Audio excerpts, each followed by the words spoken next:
I think it is clear to believe in the power of ideas. Fresh thinking to the Manhattan Institute.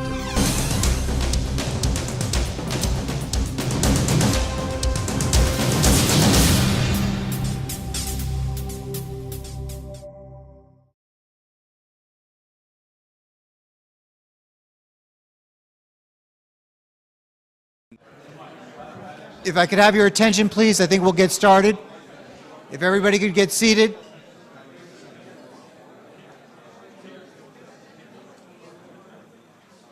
Thank you, everyone.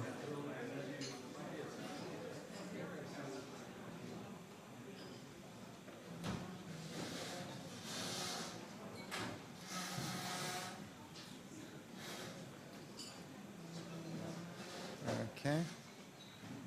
Thank you.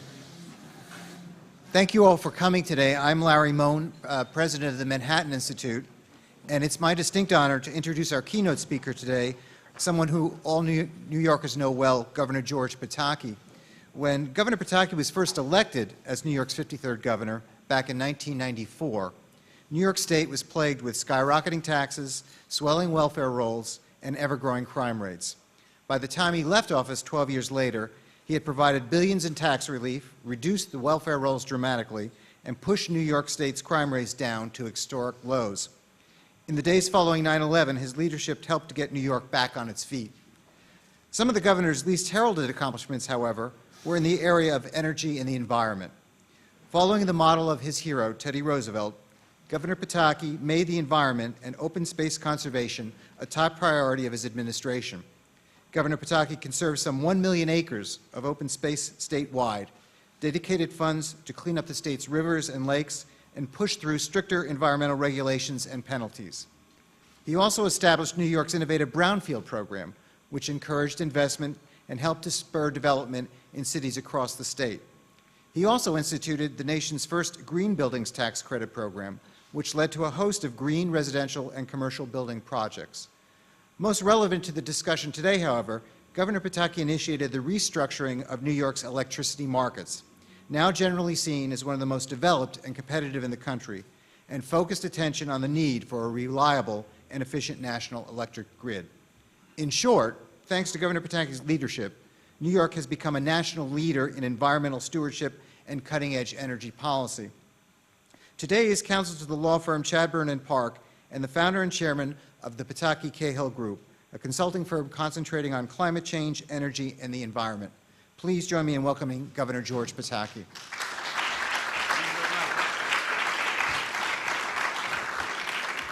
Thank you very much for that kind introduction. And one of the great things about being a former governor is all the nice things that people say about you and what you had done while you were once there. And it's an honor to be with you this morning. I want to thank the Manhattan Institute and Mike Morris for bringing this forum together. And it is a little intimidating to follow some brilliant scholars and industry leaders and renowned state regulators and environmental advocates. And here I am, merely a recovering politician, but I will do my best. A little over 2 years ago, I spoke right here at the National Press Club.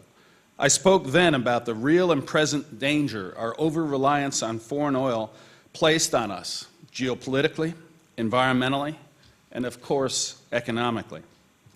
Over the past month, we have witnessed a fundamental change in the American economy, with financial giants such as Bear Stearns, Lehman Brothers, and WAMU vanishing, Merrill Lynch losing its independent identity, and Wall Street changing in ways unimaginable just a few weeks ago. Well, this financial crisis has many origins: the real estate bubble, failed regulation, and over-leveraging, to name a few.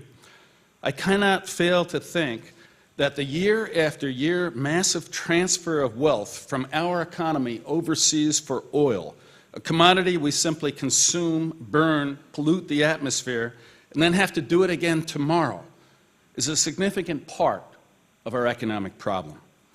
Sending almost $500 billion a year, yes, trillion, for foreign oil has had the inevitable impact of weakening our economy enormously.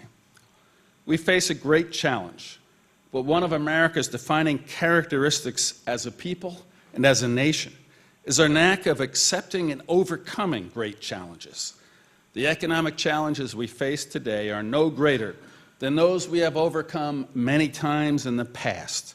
I am confident that with the right policies, we will do so again today.